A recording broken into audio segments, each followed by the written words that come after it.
당신은 때때로 자신이 이해할 수 없는 감정의 소용돌이에 휩싸이는 것을 느낀 적이 있습니까?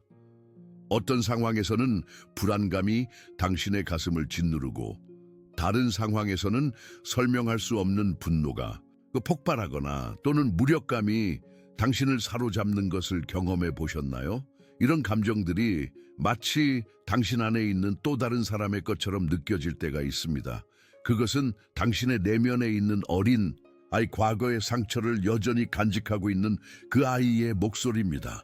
당신이 듣고 있는 그 작은 목소리, 당신이 성인으로서 내리는 결정에 영향을 미치는 그 작은 손길, 그것은 당신의 내면의 아이입니다. 오랜 시간 동안 무시되고 억압되고 혹은 부정되어 온 그 아이는 여전히 당신 안에 살아 있습니다.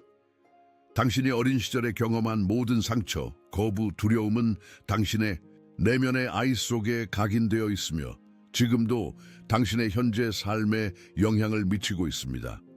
하지만 이제 그 고통스러운 목소리에 귀를 기울일 시간입니다. 그것은 치유를 향한 첫걸음입니다. 당신의 내면의 아이는 오랫동안 기다려왔습니다. 당신이 그 아이의 이야기를 들어주고 그 아이의 상처를 인정하고 그 아이를 사랑으로 안아주기를 기다려왔습니다. 어둠 속에서 너무 오래 살아온 당신에게 한 줄기 빛이 비춰집니다. 그 빛은 당신의 내면의 아이를 치유할 수 있다는 희망의 빛입니다. 당신은 혼자가 아닙니다. 많은 사람들이 당신과 같은 여정을 걸어왔고 그들은 내면의 아이를 치유함으로써 놀라운 변화를 경험했습니다. C.S. 루이스는 우리가 과거를 직면하고 치유할 때 우리는 비로소 현재를 온전히 살 수 있게 된다고 말했습니다. 이 말은 내면의 아이를 치유하는 과정이 단순히 과거의 상처를 극복하는 것이 아니라 현재와 미래의 삶을 변화시키는 강력한 여정이라는 것을 의미합니다. 하나님은 당신의 모든 부분을 사랑하십니다. 당신의 성공적인 부분뿐만 아니라 상처받은 부분, 두려워하는 부분, 그리고 아픔을 간직한 내면의 아이까지도 사랑하십니다. 그분의 사랑은 당신의 가장 깊은 상처까지도 치유할 수 있는 능력이 있습니다. 이제 당신은 선택의 기로에 서 있습니다. 계속해서 과거의 상처를 무시하고 살아갈 것인가? 아니면 용기를 내어 그 상처를 직면하고 치유의 여정을 시작할 것인가? 그 선택은 당신의 것입니다. 하지만 기억하세요. 당신은 이 여정을 혼자 걷지 않습니다. 하나님은 당신과 함께 하시며 그분의 사랑과 은혜가 당신의 내면의 아이를 치유하는 과정에서 당신을 인도할 것입니다. 성경에는 내면의 아이의 치유를 이해하는 데 도움이 되는 많은 이야기가 있습니다. 그 중에서도 요셉의 이야기는 특별히 의미가 있습니다. 요셉은 어린 시절에 형들에게 버림받고 노예로 팔려가는 깊은 상처를 경험했습니다. 그의 내면의 아이는 거부와 배신의 고통을 간직했습니다. 창세기는 요셉이 어떻게 그의 형들에게 미움을 받고 구덩이에 던져지고 이집트로 팔려갔는지를 자세히 기록하고 있습니다. 그는 어린 나이에 가족의 배신과 버림받음을 경험했습니다. 그러나 하나님은 요셉과 함께 하셨고 그를 버리지 않으셨습니다. 요셉의 이야기에서 놀라운 점은 그가 어떻게 과거의 상처를 극복하고 자신의 내면의 아이를 치유했는지입니다. 여러 해가 지난 후 그는 자신을 배신한 형들과 다시 만나게 되었습니다. 그 순간은 요셉에게 있어 내면의 아이의 상처와 직면하는 순간이었습니다. 창세기 45장에서 요셉은 형들에게 자신의 정체를 드러내며 이렇게 말합니다. 당신들이 나를 이곳에 팔았다고 해서 근심하거나 자책하지 마소서. 생명을 구원하시려고 하나님이 나를 당신들보다 먼저 보내셨나이다. 이 말은 요셉이 자신의 내면의 아이를 치유했음을 보여줍니다. 그는 더 이상 과거의 상처에 얽매이지 않았습니다. 대신 그는 하나님의 더 큰 계획과 목적을 이해하게 되었고 그것이 그의 내면의 아이를 치유하는 데 도움이 되었습니다. 당신도 요셉처럼 과거의 상처를 새로운 관점에서 바라볼 수 있습니다. 당신의 경험이 어떻게 당신을 더 강하게 만들었는지, 어떻게 당신이 다른 사람들을 더 깊이 이해하고 공감할 수 있게 만들었는지를 볼 수 있습니다.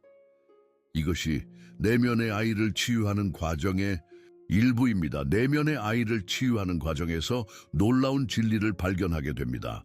그것은 당신의 내면의 아이가 단순히 치유되어야 할 상처의 집합체가 아니라 하나님이 당신에게 주신 귀중한 선물이라는 것입니다. 당신의 내면의 아이는 당신의 창의성, 호기심, 즐거움, 그리고 순수한 믿음의 원천입니다.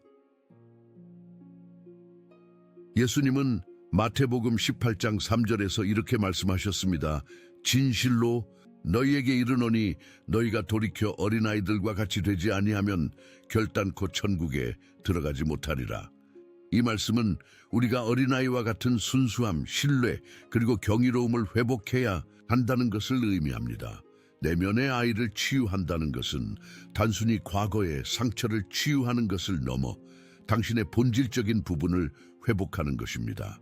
그것은 당신이 잃어버린 순수함, 기쁨, 그리고 하나님에 대한 신뢰를 되찾는 과정입니다. C.S. 루이스는 나니아 연대기를 통해 이 진리를 아름답게 표현했습니다.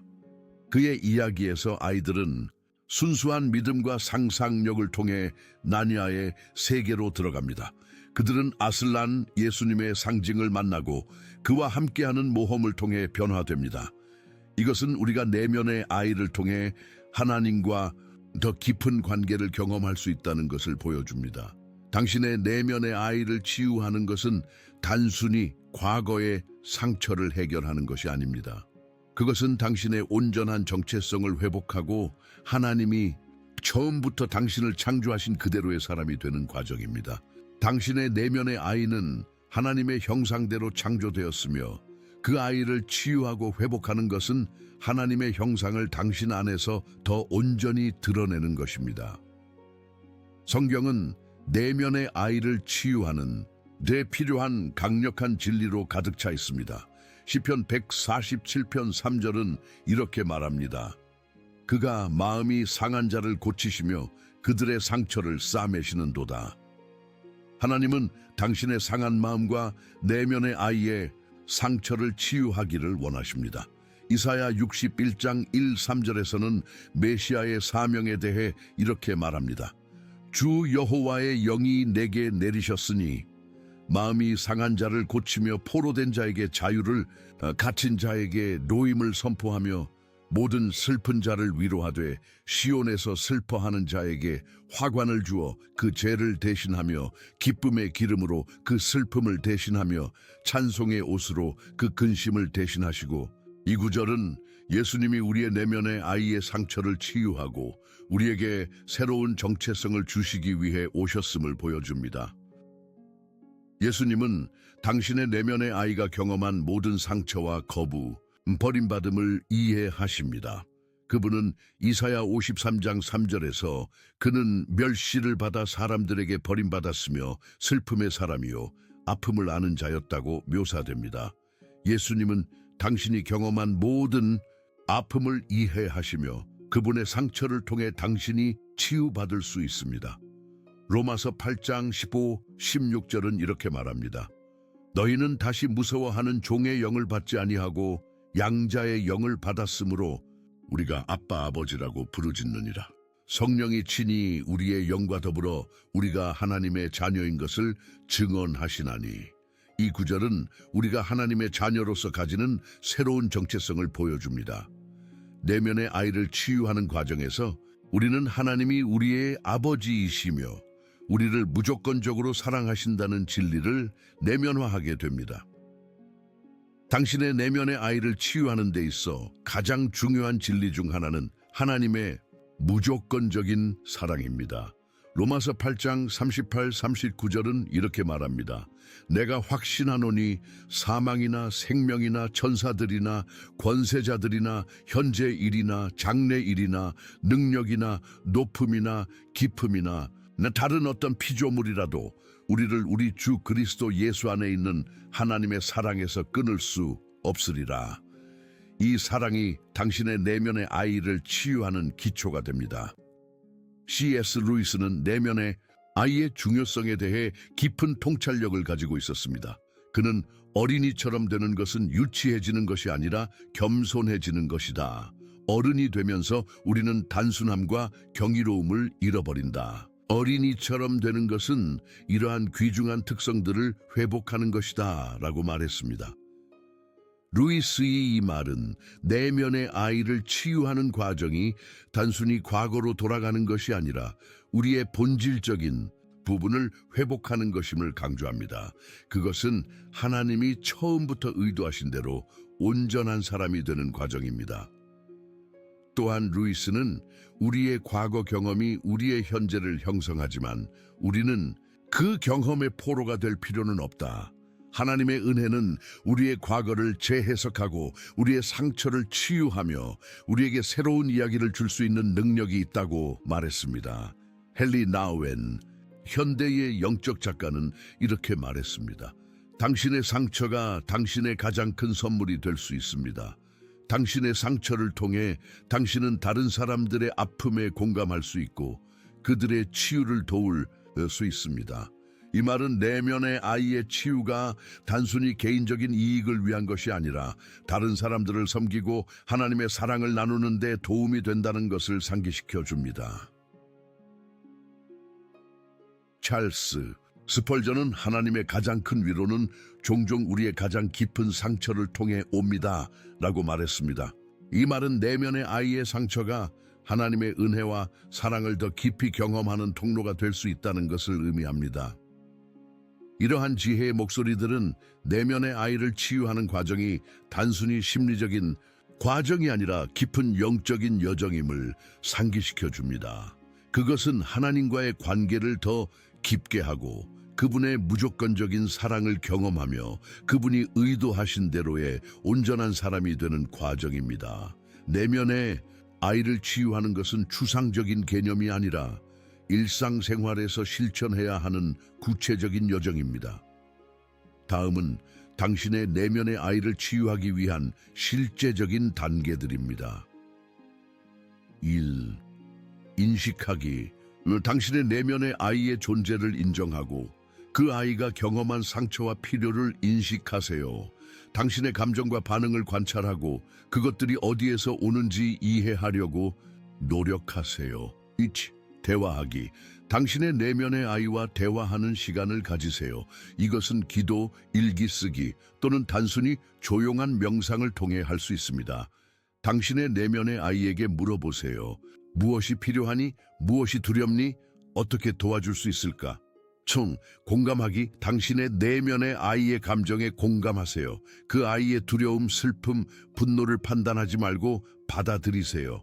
그래, 그것은 정말 어려운 경험이었어. 그런 감정을 느끼는 것은 당연해 라고 말해주세요. 4.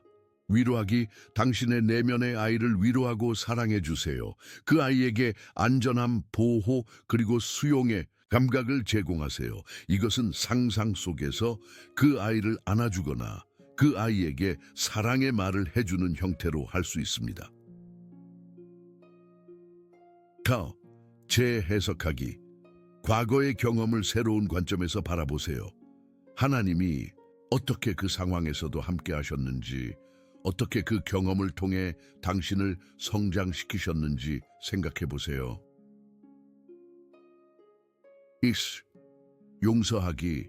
당신을 상처 입힌 사람들을 용서하세요. 이것은 그들의 행동이 옳았다는 것을 의미하지 않습니다. 그것은 당신이 더 이상 그 상처에 얽매이지 않기로 선택하는 것입니다. 7. 새로운 습관 형성하기. 당신의 내면의 아이의 필요를 채워주는 새로운 습관을 형성하세요. 이것은 자기 돌봄, 건강한 경계 설정, 그리고 긍정적인 자기 대화를 포함합니다. 5. 공동체 찾기. 당신의 여정을 지지해 줄 수 있는 안전한 공동체를 찾으세요. 이것은 믿음의 공동체, 지지 그룹 또는 신뢰할 수 있는 친구들일 수 있습니다. 내면의 아이를 치유하는 과정은 시간이 걸리며 때로는 고통스러울 수 있습니다. 하지만 그것은 당신의 삶을 변화시키는 강력한 여정입니다. 이 여정에서 당신은 혼자가 아닙니다. 하나님은 당신과 함께 하시며 그분의 사랑과 은혜가 당신을 인도할 것입니다. 저는 지금 이 글을 읽고 있는 누군가가 너무 오랫동안 내면의 아이의 상처를 무시해 왔다는 것을 느낍니다. 당신은 강해 보이기 위해 또는 다른 사람들의 기대에 부응하기 위해 그 상처를 억압해 왔습니다. 하지만 지금은 그 상처를 인정하고 치유받을 시간입니다. 하나님은 당신이 온전해지기를 원하십니다. 그분은 당신의 모든 부분, 심지어 상처받은 내면의 아이까지도 사랑하십니다. 용기를 내어 치유의 여정을 시작하세요. 그것은 당신의 삶을 영원히 변화시킬 것입니다. 당신이 거울을 보면 어떤 모습이 보이나요? 성인의 얼굴 뒤에 숨겨진 어린아이의 눈을 볼 수 있나요? 그 눈은 여전히 인정, 사랑, 그리고 안전을 갈망하고 있습니다. 당신의 내면의 아이는 여전히 당신 안에 살아있으며 당신의 삶에 영향을 미치고 있습니다. 내면의 아이를 치유하는 과정에서 중요한 단계 중 하나는 당신의 내면의 아이를 인정하고 받아들이는 것입니다. 그 아이는 당신의 일부이며 당신의 정체성의 중요한 부분입니다. 그 아이를 부정하거나 억압하는 것은 당신 자신의 일부를 부정하는 것입니다. 예수님은 요한복음 8장 32절에서 진리를 알지니 진리가 너희를 자유롭게 하리라고 말씀하셨습니다. 당신의 내면의 아이에 관한 진리를 인정하는 것은 자유로 가는 첫걸음입니다. 그 아이가 경험한 상처, 두려움, 그리고 필요를 인정하면 당신은 그것들을 치유하기 시작할 수 있습니다. 거울을 보며 당신의 내면의 아이에게 이렇게 말해보세요. 나는 너를 보고 있어. 나는 네가 경험한 모든 것을 알고 있어. 나는 너를 사랑해. 그리고 나는 너를 치유하기 위해 여기 있어. 이러한 인정과 수용의 말은 당신의 내면의 아이에게 강력한 치유의 메시지를 전달합니다. 또한 하나님이 당신을 어떻게 보시는지 기억하세요. 그분은 당신을 그분의 소중한 자녀로 보십니다. 시편 139편 13, 14절은 이렇게 말합니다. 주께서 내 내장을 지으시며 나의 모태에서 나를 만드셨나이다. 내가 주께 감사함은 나를 지으심이 심히 기묘하심이라. 하나님은 당신을 창조하셨고 당신의 모든 부분을 사랑하십니다. 심지어 상처받은 내면의 아이까지도 사랑하십니다. 거울 속에서 당신 자신을 볼 때 하나님의 눈으로 당신을 보려고 노력하세요. 그분은 당신을 완전하고 사랑받을 가치가 있고 그분의 형상대로 창조된 소중한 존재로 보십니다. 이러한 관점은 당신의 내면의 아이를 치유하는 데 도움이 될 것입니다. 내면의 아이의 상처는 다양한 원인에서 비롯됩니다. 어떤 사람들은 어린 시절의 학대나 방치로 인해 깊은 상처를 입었을 수 있습니다. 다른 사람들은 부모의 이혼, 사랑하는 사람의 상실 또는 이사와 같은 큰 변화를 경험했을 수 있습니다. 또 다른 사람들은 자신의 필요가 충족되지 않거나 감정이 무시되거나 또는 높은 기대에 부응하기 위한 압박을 느꼈을 수 있습니다. 당신의 내면에 아이의 상처의 뿌리를 이해하는 것은 치유 과정의 중요한 부분입니다. 그것은 당신이 왜 특정한 방식으로 반응하는지, 왜 특정한 상황에서 강한 감정을 느끼는지를 이해하는 데 도움이 됩니다. 예레미야 17장 9절은 이렇게 말합니다. 마음은 모든 것보다 거짓되고 심히 부패하였으니 누가 능히 이를 알리오마는. 우리의 마음, 특히 우리의 내면의 아이가 경험한 상처는 복잡하고 때로는 우리 자신도 완전히 이해하기 어렵습니다. 하지만 그 다음 구절에서는 나 여호와는 심장을 살피며 폐부를 시험하고 각각 그의 행위와 그의 행실대로 보응하나니 라고 말합니다. 하나님은 우리의 마음을 아시며 우리의 내면의 아이의 상처도 아십니다. 당신의 상처의 뿌리를 이해하려면 당신의 과거 경험을 솔직하게 돌아보고 어떤 사건이나 관계가 당신에게 가장 큰 영향을 미쳤는지 생각해 보세요. 어떤 기억이 당신에게 가장 강한 감정적 반응을 일으키나요? 어떤 상황에서 당신은 어린아이처럼 느끼거나 반응하나요? 이러한 질문들에 대한 답을 찾는 과정에서 성령님의 인도하심을 구하세요. 요한복음 16장 13절은 이렇게 말합니다. 그러나 진리의 성령이 오시면 그가 너희를 모든 진리 가운데로 인도하시리니. 성령님은 당신이 당신의 상처의 뿌리를 이해하고 그것을 치유하는 과정에서 당신을 인도하실 것입니다. 상처의 뿌리를 이해하는 것은 중요하지만 그것에 사로잡히지 않는 것도 중요합니다. 목표는 과거에 머무르는 것이 아니라 과거를 이해함으로써 치유와 자유를 경험하는 것입니다. 빌립보서 3장 13, 14절은 이렇게 말합니다. 형제들아, 나는 아직 내가 잡은 줄로 여기지 아니하고 오직 한 일, 즉 뒤에 있는 것은 잊어버리고 앞에 있는 것을 잡으려고 푯대를 향하여 그리스도 예수 안에서 하나님이 위에서 부르신 부름의 상을 위하여 달려가노라. 내면의 아이의 치유는 궁극적으로 하나님의 사랑과 은혜를 통해 이루어집니다. 인간의 노력과 심리적인 통찰력은 도움이 될 수 있지만 진정한 치유는 하나님의 치유하시는 손길을 통해 옵니다. 예수님은 마태복음 11장 28, 30절에서 이렇게 말씀하셨습니다. 수고하고 무거운 짐 진 자들아, 다 내게로 오라. 내가 너희를 쉬게 하리라. 나는 마음이 온유하고 겸손하니 나의 멍에를 메고 내게 배우라. 그리하면 너희 마음이 쉼을 얻으리니 이는 내 멍에는 쉽고 내 짐은 가벼움이라. 이 말씀은 우리의 내면의 아이의 상처와 짐을 예수님께 가져갈 수 있다는 것을 의미합니다. 마태복음 19장 14절에서 예수님은 이렇게 말씀하셨습니다. 어린 아이들을 용납하고 내게 오는 것을 금하지 말라. 천국이 이런 자의 것이니라. 이 구절은 예수님이 어린아이들을 특별히 환영하시고 사랑하신다는 것을 보여줍니다.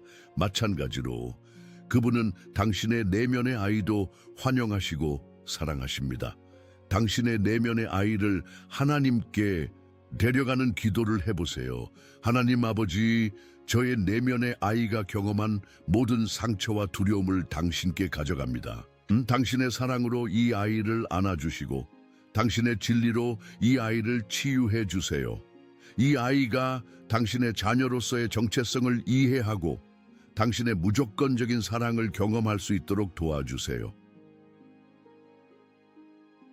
하나님의 치유하시는 손길은 다양한 방식으로 우리에게 닿습니다.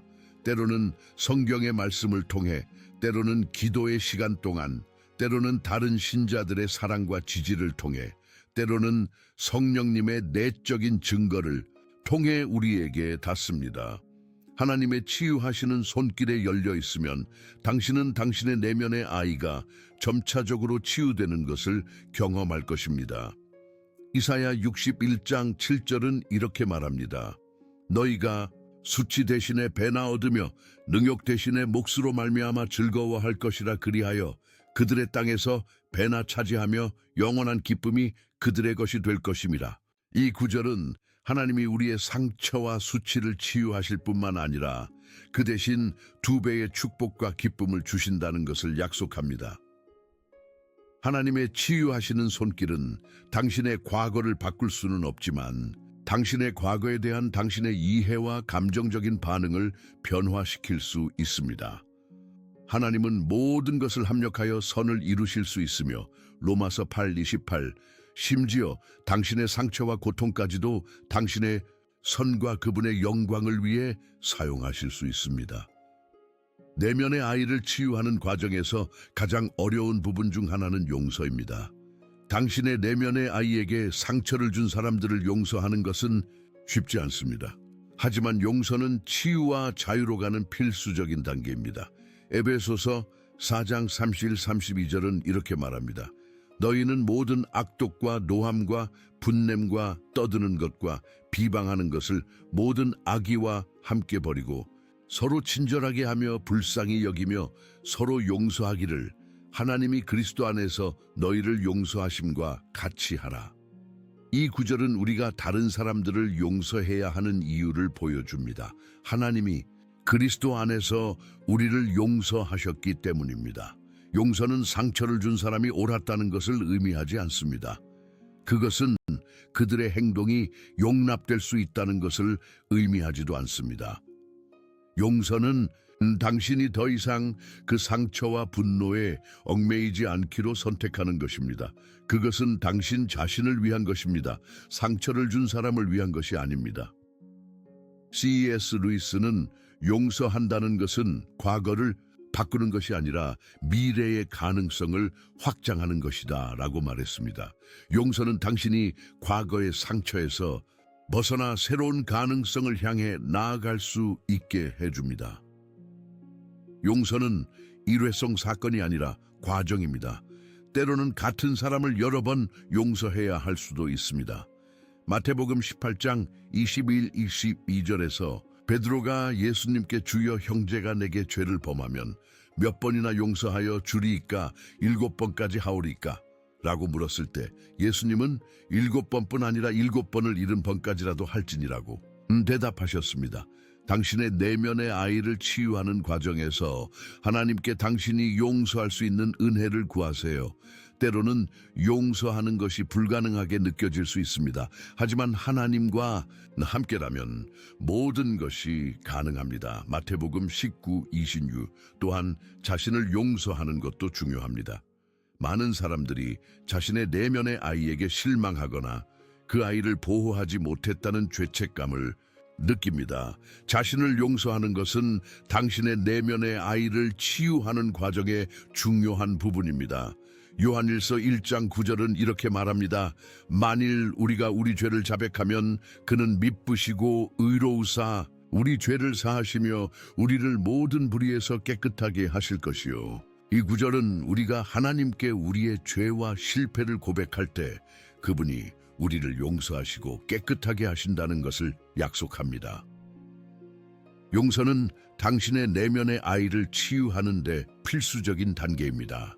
그것은 당신을 과거의 상처와 분노의 사슬에서 자유롭게 해주고 하나님이 의도하신 온전한 삶을 살 수 있게 해줍니다. 내면의 아이를 치유하는 과정에서 당신은 하나님 안에서 새로운 정체성을 발견하게 됩니다. 이것은 당신이 더 이상 과거의 상처나 다른 사람들의 기대에 의해 정의되지 않고 하나님의 자녀로서의 정체성 안에서 살아가는 것을 의미합니다.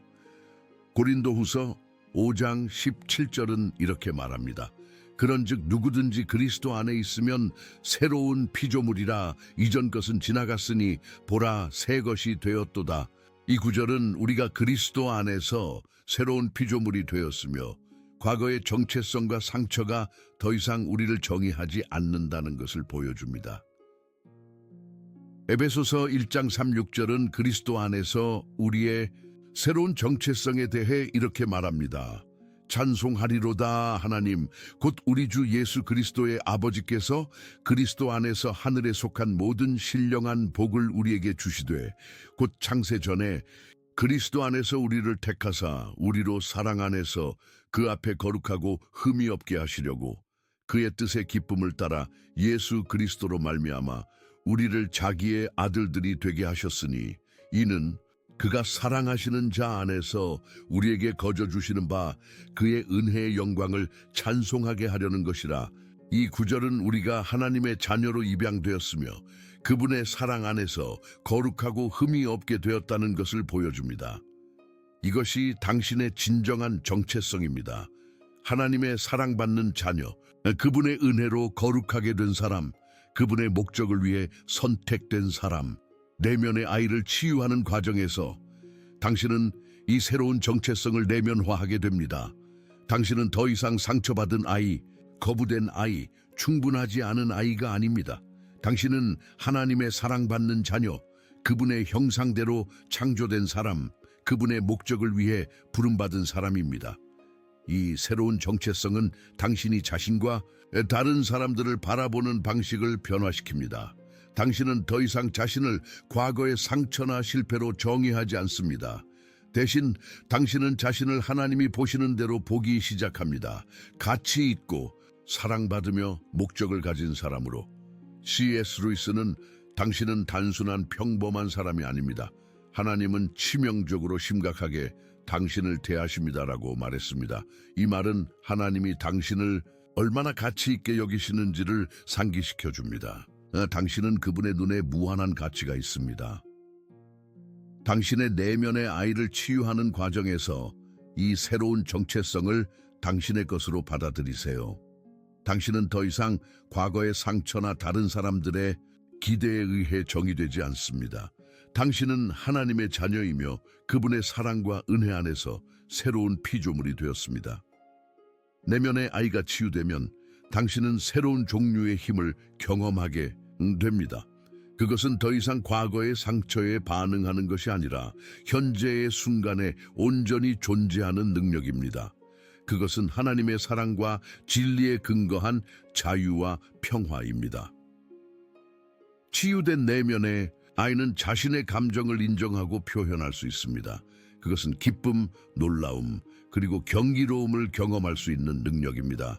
그것은 또한 슬픔, 분노, 그리고 두려움과 같은 어려운 감정을 건강한 방식으로 처리할 수 있는 능력입니다. 치유된 내면의 아이는 진정한 친밀감을 경험할 수 있습니다.